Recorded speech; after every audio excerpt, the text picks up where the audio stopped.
अस्सलाम वालेकुम students, welcome to ARS education.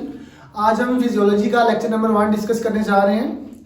इस लेक्चर में हम सबसे पहले फिजियोलॉजी को डिफाइन करेंगे, उसके बाद हम इसकी डिफरेंट सब डिवीजन्स को देखेंगे और इसके बाद हम सेल के रिलेटेड पढ़ेंगे और इसकी डिफरेंट ऑर्गेनेल के रिलेटेड। तो हम अपने लेक्चर का स्टार्ट देते हैं। अगर हम फिजियोलॉजी के वर्ड को देखें तो हम कहते हैं कि ये 2 ग्रीक वर्ड का कॉम्बिनेशन है।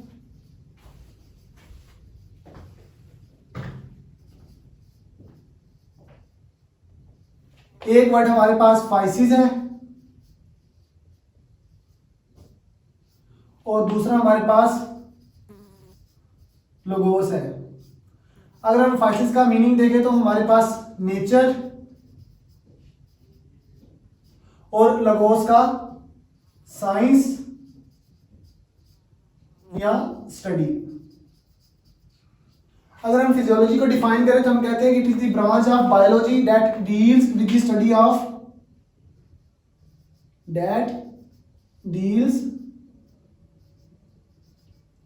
Study of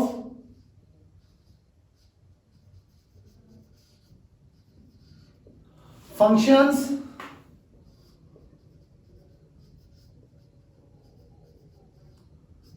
performed by different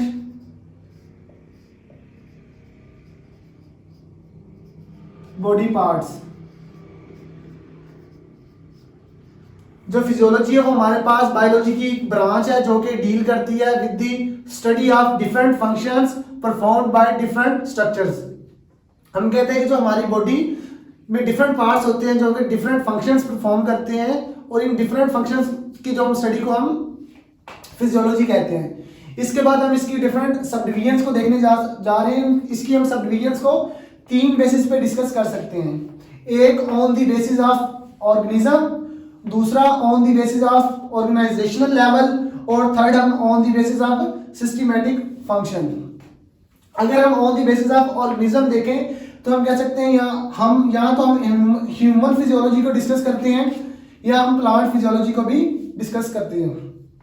human physiology वो फिजियोलॉजी की ब्रांच है जिसमें हम जो है डिफरेंट फंक्शंस जो कि डिफरेंट बॉडी पार्ट्स परफॉर्म करते हैं ह्यूमन बॉडी के, उसको स्टडी करते हैं। और प्लांट की फिजियोलॉजी ऐसी फिजियोलॉजी की ब्रांच है जिसमें हम डिफरेंट फंक्शंस की स्टडी करते हैं जो कि प्लांट के जो स्ट्रक्चर्स हैं वो परफॉर्म करते हैं। अगर हम on the basis of organizational level देखें तो हम कहते हैं कि या तो ये हम मॉलिक्यूलर फिजियोलॉजी में डील करते हैं या फिर हम सेलुलर फिजियोलॉजी में डील करते हैं। उसके बाद हम फिजियोलॉजी को on the basis of systematic functions भी डिस्कस करते हैं। स्पेसिफिक कोई भी हमारे पास सिस्टम हो सकता है, लाइक हमारे पास न्यूरोफिजियोलॉजी हो सकती है, मस्कुलर फिजियोलॉजी हो सकती है, जिसमें हम किसी भी स्पेसिफिक बॉडी स्ट्रक्चर या बॉडी सिस्टम की स्टडी करते हैं। उसके बाद हम अपने चैप्टर नंबर 2 जो सेल है उसके अबाउट पढ़ने जा रहे हैं। हम कहते हैं कि जो सेल है ये यूनिट ऑफ लाइफ है, मतलब कि दुनिया का कोई भी जानदार है, कोई भी लिविंग ऑर्गेनिज्म है वो सेल पर मुश्तमिल होता है। कुछ सिंगल सेलुलर होते हैं जिन्हें हम यूनिसेलुलर कहते हैं और कुछ मल्टी सेलुलर होते हैं जो कि मोर देन वन सेल पर मुश्तमिल होते हैं। हम कहते हैं कि सेल जो है स्ट्रक्चरल एंड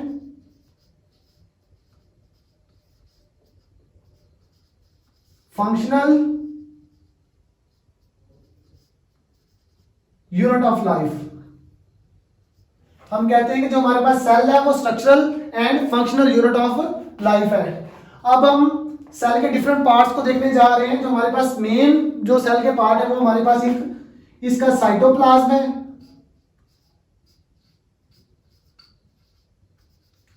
और दूसरा इसका न्यूक्लियस है। अगर हम एक सेल को देखें तो हमारे पास इसकी डिफरेंट ऑर्गेनेली नजर आ रही होती हैं। जो हमारे पास साइटोप्लाज्म होता है असल में ये साइटोसोल प्लस ऑर्गेनेली पर मुश्तमिल होता है। ये हमारे पास एक ह्यूमन सेल है, ये इसकी हमारे पास एक प्लाज्मा मेम्ब्रेन है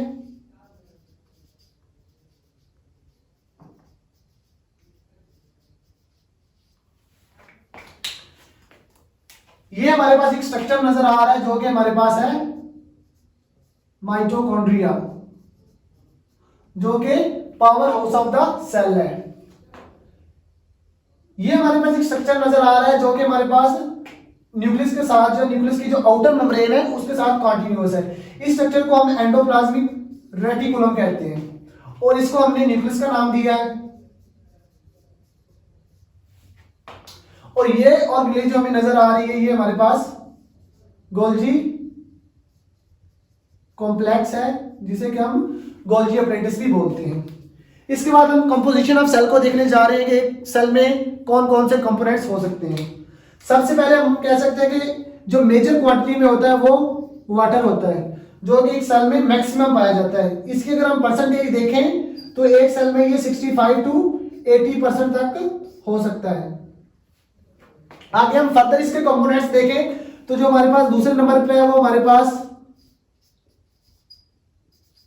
प्रोटीन है, जो कि एक सेल में 18% तक हो सकती है। अगर हम कार्बोहाइड्रेट्स देखें जो कि वो भी कंपोजिशन का पार्ट है, और हमारे पास लिपिड्स भी सेल के अंदर मौजूद होते हैं। ये हमारे पास 3% होते हैं और ये हमारे पास ऑलमोस्ट 4% मौजूद होते हैं। लेकिन हमारे पास जहाँ पे डिफरेंट एंजाइम्स भी होते हैं, ऑर्गेनिक इनऑर्गेनिक साल्ट्स भी होते हैं जो कि एक सेल में हो सकते हैं। अगर हम किसी सेल, अगर सेल की हम एग्जाम्पल देखें तो हमारे पास कोई नर्व सेल हो सकता है, हमारे पास मसल सेल हो सकता है, हमारे पास कनेक्टिव सेल हो सकता है, हमारे पास बोन सेल वगैरह भी हो सकते हैं। सेल में हमने पढ़ा कि ये सेल जो यूनिट ऑफ लाइफ है, मतलब कि कोई भी जानदार है वो सेल पर कंसिस्ट होता है। कुछ जानदार हमारे पास यूनिसेलुलर होते हैं जो कि सिर्फ एक सेल पर मुश्तमिल होते हैं, और कुछ हमारे पास मल्टी सेलुलर होते हैं जो कि मोर देन वन सेल पर मुश्तमिल होते हैं। उसके बाद हमने पार्ट्स ऑफ सेल को पढ़ा। हमने कहा कि दो जो मेजर पार्ट है सेल के वो हमारे पास साइटोप्लाज्म है और न्यूक्लियस है। साइटोप्लाज्म में हमारे पास साइटोसोल होता है और डिफरेंट ऑर्गेनेल्स होती है। उसके बाद हमने कंपोजिशन ऑफ सेल को देखा। हमने कहा कि जो मेजर कंपोनेंट है इसमें सेल में वो वाटर होता है जो कि हमारे पास ऑलमोस्ट 65 to 80% मौजूद होता है। उसके बाद हमने प्रोटीन का, कार्बोहाइड्रेट एंड देन लिपिड्स और स्मॉल अमाउंट ऑफ हमारे पास इलेक्ट्रोलाइट्स भी इसमें मौजूद होती है। इसके बाद हम इसके डिफरेंट एग्जांपल को देखा कि हमारे पास जो सेल है वो कोई नर्व सेल हो सकता है, हमारे पास मसल सेल हो सकता है, हमारे पास कनेक्टिव सेल हो सकता है, या हमारे पास बोन सेल हो सकता है। नेक्स्ट हमारे पास प्लाज्मा मेम्ब्रेन है। ये outer most boundary of the cell है, आउटर मोस्ट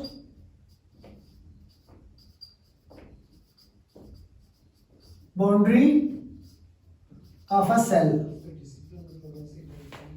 ये बहुत ज्यादा थिन होती है,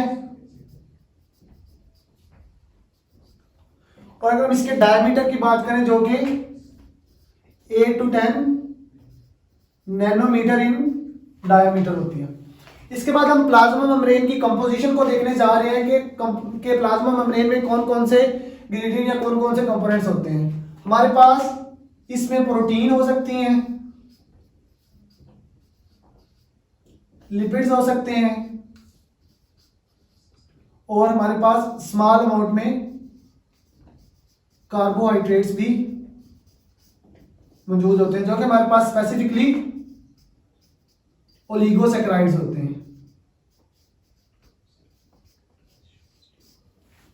हम देखें कि जो प्लाज्मा मेम्ब्रेन है वो मोस्टली ये दो मेजर कंपोनेंट होते हैं जो कि तकरीबन 99% of the cell plasma membrane बनाते हैं। आगे हम इसका स्ट्रक्चर देखते हैं। हम कहते हैं कि ये जो प्लाज्मा मेम्ब्रेन है ये लिपिड बाइलेयर है, जिसमें जो ये हमारे पास प्रोटीन है जो कि इसके अंदर एम्बेडेड हुई होती है, और ये हमारे पास लिपिड बाइलेयर है।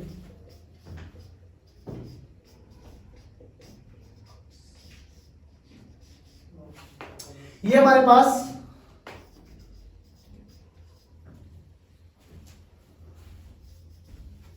कोलेस्ट्रॉल का एक मॉलिक्यूल है, और स्मॉल अमाउंट में हमारे पास काउंटर था सरफेस मौजूद होते हैं, या तो ये प्रोटीन के साथ अटैच होते हैं या लिपिड के साथ अटैच होते हैं। अगर ये प्रोटीन के साथ अटैच हो तो हम इनको ग्लाइकोप्रोटीन बोलते हैं,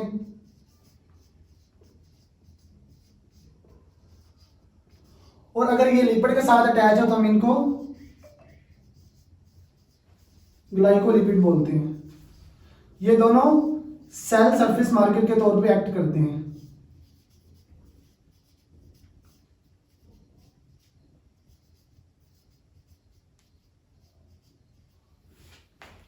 हम इसके स्ट्रक्चर को कह देते हैं कि ये जो हमारे पास प्लाज्मा मेम्ब्रेन है, ये लिपिड बाइलेयर है,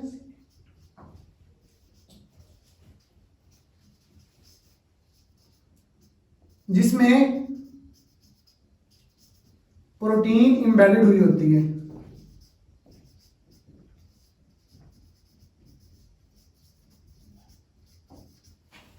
अगर हम एक लिपिड के मॉलिक्यूल का स्ट्रक्चर देखें, जो एक हेड और दो टेल पे मुश्तमिल होता है, ये इसका हेड रीजन है और ये इसकी टेल्स हैं। अगर हम इसकी नेचर देखें तो हम कहते हैं कि ये जो हेड होता है वो हाइड्रोफिलिक होता है, और इसकी जो टेल्स हैं वो हाइड्रोफोबिक होती है। हाइड्रोफिलिक का मतलब ये है कि ये वाटर को अट्रैक्ट करते हैं, मतलब वाटर लविंग होते हैं, और इसकी जो टेल्स होती हैं वो वाटर को रिपेल करती हैं।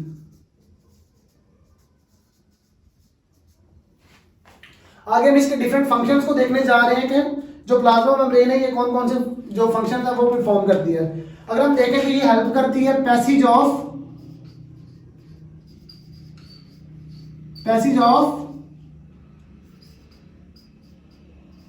Lipid soluble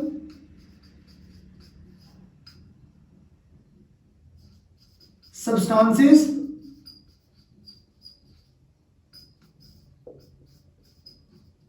to pass through the cell। ये काम जो स्पेसिफिकली वो प्रोटीन करती है, जो कि जो लिपिड सॉल्युबल हमारे पास सब्सटेंसेस होते हैं, मॉलिक्यूल्स वगैरह होती है, उनको ये प्लाज्मा मेम्ब्रेन में गुजरने में हेल्प करती है। अगर हम इसका दूसरा फंक्शन देखें तो हम कहते हैं कि ये प्रोटेक्ट करती है, इट प्रोटेक्ट्स सेल ऑर्गेनेलीज, कि ये सेल ऑर्गेनेलीज को भी प्रोटेक्ट करती है। जो हमारे पास प्लाज्मा मेम्ब्रेन में जो पोर्शन कार्बोहाइड्रेट्स होता है, ये हेल्प करता है बाइंडिंग विद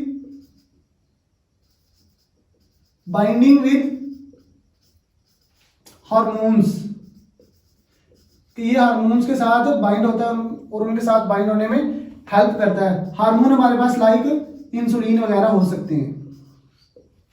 आगे हम कह सकते हैं कि ये जो हमारे पास प्लाज्मा मेम्ब्रेन होती है वो सेल की पीएच को भी मेंटेन करती है, पीएच मेंटेन करती है। ये हमारे पास प्लाज्मा मेम्ब्रेन था। इस प्लाज्मा मेम्ब्रेन में हमने पढ़ा कि ये outer most boundary of the cell होती है, और ये वेरी थिन इन नेचर होती है, और जिसका हमने डायमीटर पढ़ा जो कि 8 to 10 नैनोमीटर इन डायमीटर होते हैं। इसके बाद हम इसकी कंपोजिशन को देखा, हमने कहा कि इसमें एक लार्ज क्वांटिटी ऑफ प्रोटीन और लिपिड्स पाए जाते हैं, और एक माइनर अमाउंट में इसमें कार्बोहाइड्रेट भी मौजूद होते हैं।